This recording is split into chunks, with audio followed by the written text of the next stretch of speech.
بركنية عن طريق أكرم، يلعب الكرة المقوسة وأول أهداف اللقاء. نعم تأتي الآن حزباوي.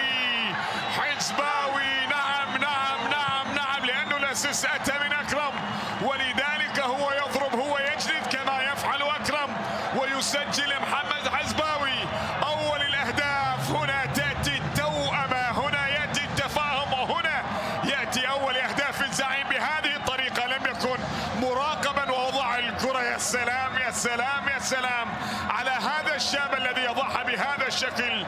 من الصعوبة بمكان يتصدى لها يزن عماد، وبذلك نعم يضع الزعيم بصمته الأولى عن طريق أول أهداف حزباوي على مستوى بطولة الدوري الإيراني. يجلد هنا، يعلمونه. نعم يطلب من أكرم التنفيذ. الزعيم للثاني، أكرم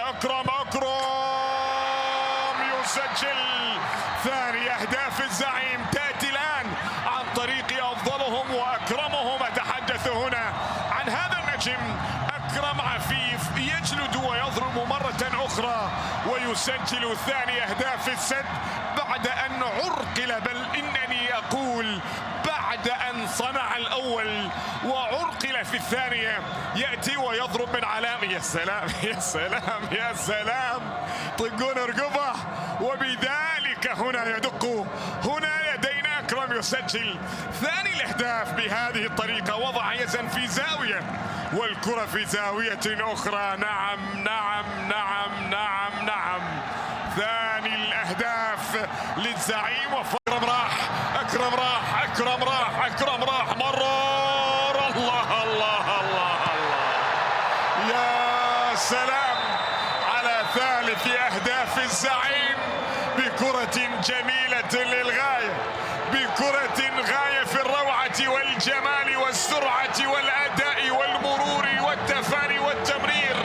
كان هذا كله خلف الهدف. شوف الهيدوس ونظرة الهيدوس، قال له أنا رحت، قال له إيه، قال له هاك، قال له خذ هذه الكرة. وبعد ذلك مرر له وقال له سجل، أريد الهدف رقم 100. قال لك ما تغلى عليك، هذا الأسيست، هذه الكرة، هذه التمريرة، وعبرت وتجاوزت وسجل يوسف عبد الرزاق. ثلاثية الزعيم، يضرب الزعيم بالثلاثة. نعم هنا في هذه المواجهة. نعيم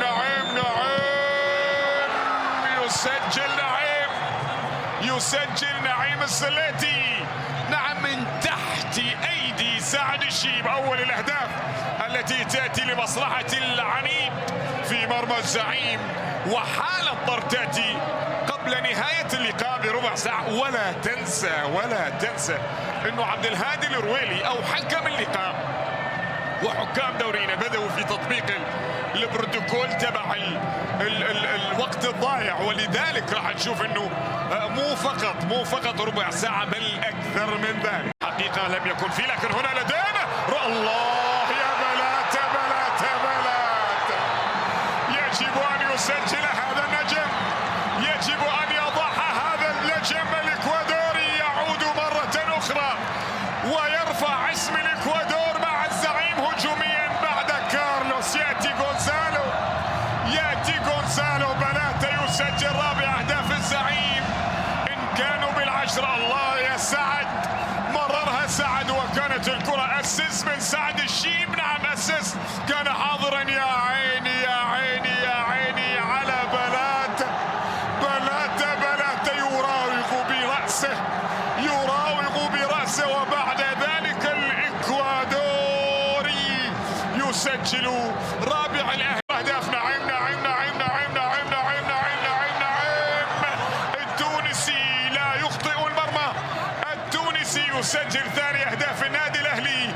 نعم من خلال هذه المواجهة وصلت 6 يا جماعة، وصلت 6 أهداف في هذه المواجهة التي تجمع ما بين الاثنين بهكذا أسلوب، بهكذا طريقة. نعيم يسجل نعم ثاني أهداف العميد. وهنا غضب يأتي لسعد.